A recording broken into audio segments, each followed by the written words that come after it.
Good morning students.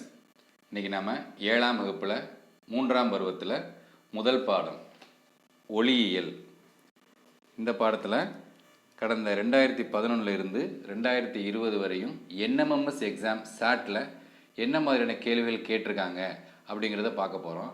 இதில் வந்து பார்த்திங்கன்னா இந்த 2011 2020 வரையும் கொஸ்டின் நம்ம பார்க்கும் பொழுது மொத்தம் 4 வருடங்களில் இந்த பாடங்கள்லேருந்து கொஸ்டின் கேட்டிருக்காங்க. அதாவது 2011, 2014, 2016, 2020 கொஸ்டின்ஸ் கேட்டிருக்காங்க.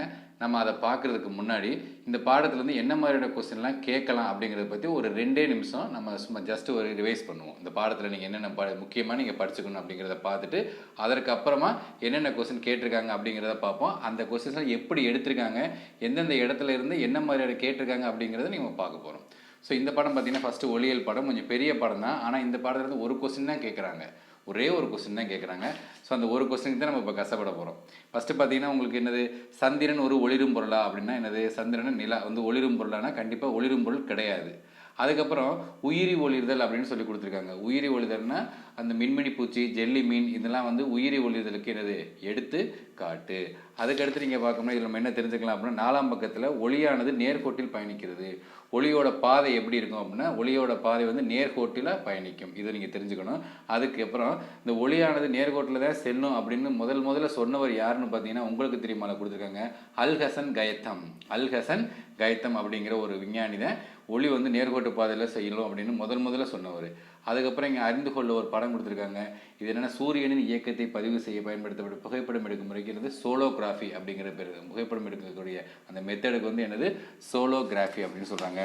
அடுத்து நம்ம பார்க்கும்போது பார்த்தீங்கன்னா ரொம்ப முக்கியமாக தெரிஞ்சுக்க வேண்டியது ஒளியின் எதிரொலிப்பில் பயன்படுத்தப்படும் வரையறைகள். படுகோணம்னா என்ன, எதிரொலிப்பு கோணம்னா என்ன, குத்துக்கோடுனா என்ன, எதிரொலிக்கும் பரப்புனா என்ன, படுகோணம் விலகோணம் எப்படி அப்படிங்கிற தொடர்புகளை நம்ம என்ன பண்ணிக்கணும், இதில் பார்த்துக்கணும். விதிகள் என்ன சொல்லியிருக்காங்க, படுகோணமும் எதிரொலிப்பு கோணமும் சமம், படுகதிர் குத்துக்கோடும் அது எதிர்ப்பு கதிராகவே ஒரே தளத்தில் அமையும்.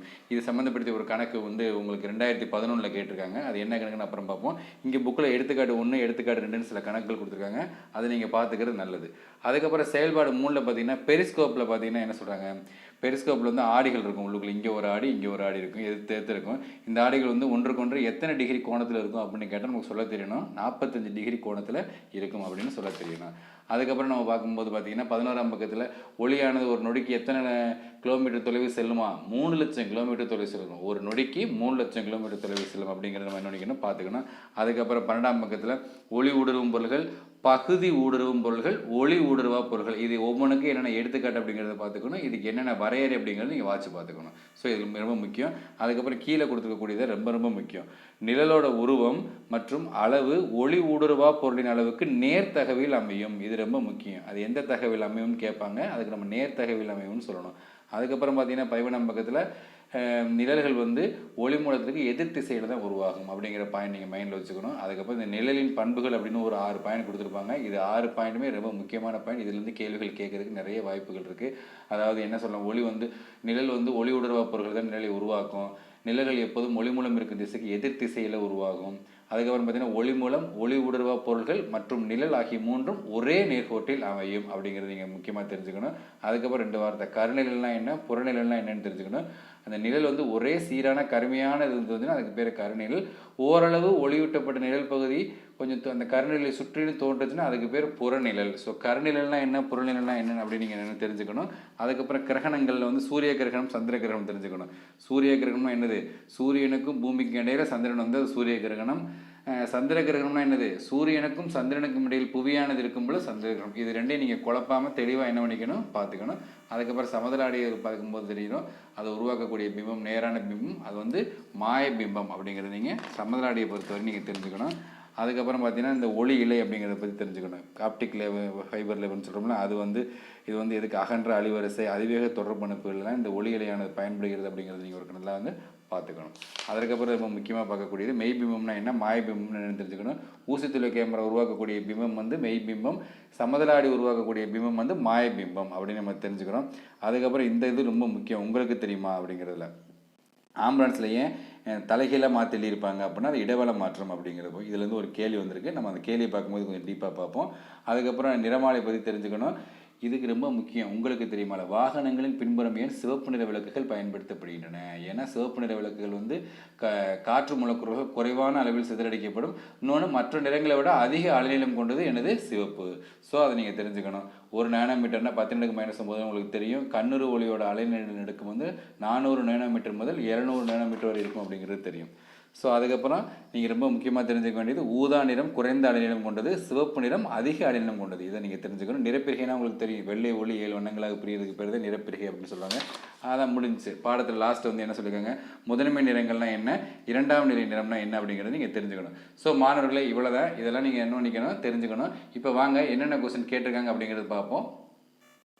மாணவர்களே, 92வது கொஸ்டின்ஸ். இது வந்து 2011வது ஆண்டு சேட் கொஸ்டின்.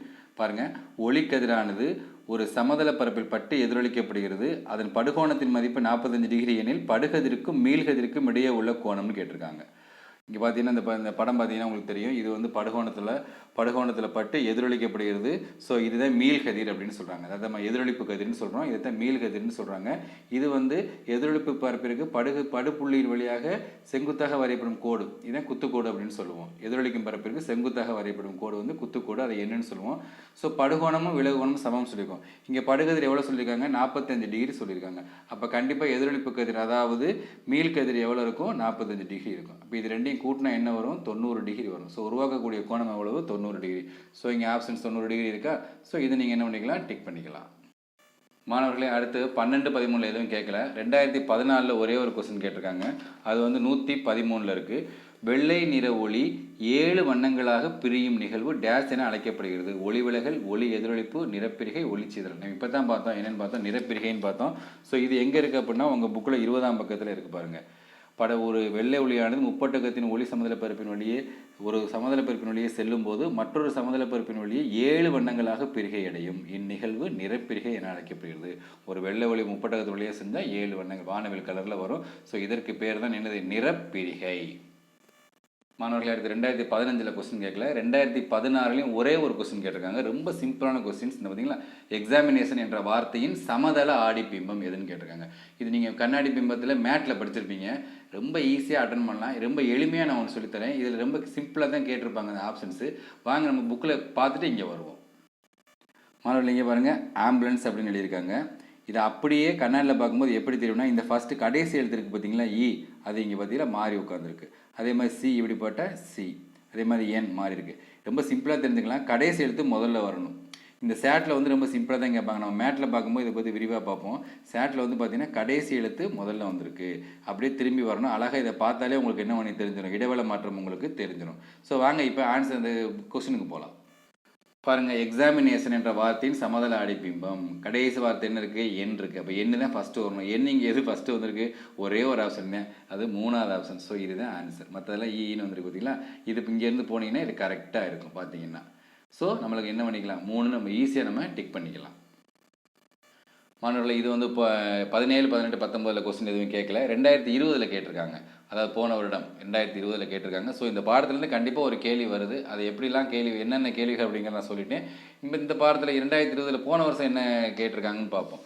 பாருங்கள், 114வது கேள்வி, கூற்று 1 கூற்று 2ன்னு கொடுத்துருக்காங்க. ஃபஸ்ட்டு பாருங்கள், அனைத்து பொருள்களும் நிழல்களை உருவாக்குவதில்லை. ஃபஸ்ட்டு கூற்று 1. 2 பார்த்தீங்கன்னா, நிழல்கள் எப்போதும் ஒளி மூலம் இருக்கும் திசைக்கு நேர் திசையில் இருக்கும் அப்படின்னு சொல்கிறாங்க. ஸோ இது ரெண்டுமே நம்ம படிச்சிருக்கோம். அனைத்து பொருள்களும் நிழல்களை உருவாக்குவது இல்லை. இது வந்து சரியா? கண்டிப்பாக சரி. எல்லா பொருளும் நிழலை உருவாக்கிறாது. எந்த பொருள் தான் நிழலை உருவாக்கும்?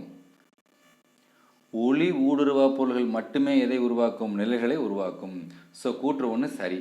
கூற்று 2 பாருங்கள், நிழல்கள் எப்பொழுதும் ஒளி மூலம் இருக்கும் திசைக்கு நேர் திசையில் இருக்கும்னு போட்டிருக்காங்க. கொஞ்சம் நிழல்களின் பண்புகள் படித்து பார்த்தா உங்களுக்கே தெரியும். நிழல்கள் எப்போதும் ஒளி மூலம் இருக்கும் திசைக்கு எதிர் திசையில் தான் இருக்கும், நேர் திசையில் இருக்காது. அப்போ கூற்று 2 தவறு. அதுதான் சொன்னேன், அந்த நிழல்களின் பண்புகள் நீங்கள் ஒழுங்காக படிச்சுக்கணும். இங்கே பார்த்தீங்கன்னா, எல்லா பொருள்களும் நிழல்களை உருவாக்குவதில்லை. சரி. ஒளி ஊடுருவா பொருள்கள் மட்டுமே நிழல்களை உருவாக்குகின்றன. நிழல்கள் எப்போதும் ஒளி மூலம் இருக்கும் திசைக்கு எதிர் திசையில் இருக்கும். ஸோ இங்கே 2 பண்பு கேட்டிருக்காங்க. நம்ம இந்த 6 பண்பையும் நம்ம படிச்சுக்கிறத நம்மளுக்கு நல்லது. ஸோ இதுக்கு வந்து என்னது, கூற்று 1 வந்து சரி, ஆனால் கூற்று 2 தவறு. ஸோ ஆப்ஷன்ஸ் 4 தான் என்னது சரி. ஸோ மாணவர்களே, எவ்வளோ வீடியோ முடிஞ்சிச்சு. இந்த ஒளியியல் 3ஆம் பருவம் 7ஆம் வகுப்பில் மூன்றாம் பருவத்தில் ஒளியியல் பாடத்திலிருந்து என்ன மாதிரியான கேள்விகள் கேட்க வாய்ப்பு இருக்கிறது, எந்தெந்த கேள்விகள் கேட்டிருக்காங்க அப்படிங்கிறத பற்றி நம்ம சூப்பராக டிஸ்கஸ் பண்ணோம். உங்களுக்கு இந்த வீடியோ ரொம்ப பயனுள்ளதாக இருந்திருக்கும்னு நினைக்கிறேன். நம்ம ஏற்கனவே 7ஆம் வகுப்பு முதல் பருவம் 2ஆம் பருவம்லாம் முடிச்சாச்சு. ஃபஸ்ட் டைம் செகண்ட் டைம் ஃபுல்லாகவே இதே மாதிரி நம்ம டிஸ்கஸ் பண்ணியாச்சு. அது எல்லாமே நம்மளோட தேவா சயின்ஸ் அப்படிங்கிற சேனலில் பிளேலிஸ்ட்டில் என்எம்எஸ் மெட்டீரியல் அப்படிங்கிற பிளேலிஸ்ட்டில் இருக்குது. ஸோ நீங்கள் அதை பார்க்காதவங்க அதை போய் பார்த்துருங்க. அடுத்து நம்ம என்ன பார்க்க போகிறோம் அப்படின்னா, அடுத்த பாடம் என்ன பாடம், அண்டம் மற்றும் விண்வெளி. இந்த பாடத்தில் இருந்து எந்தெந்த மாதிரியான கொஸ்டின் கேட்டிருக்காங்க அப்படிங்கிறத நம்ம அடுத்த வீடியோவில் பார்ப்போம். அதுவரை உங்களது விடைபெறுகிறேன். நன்றி, வணக்கம்.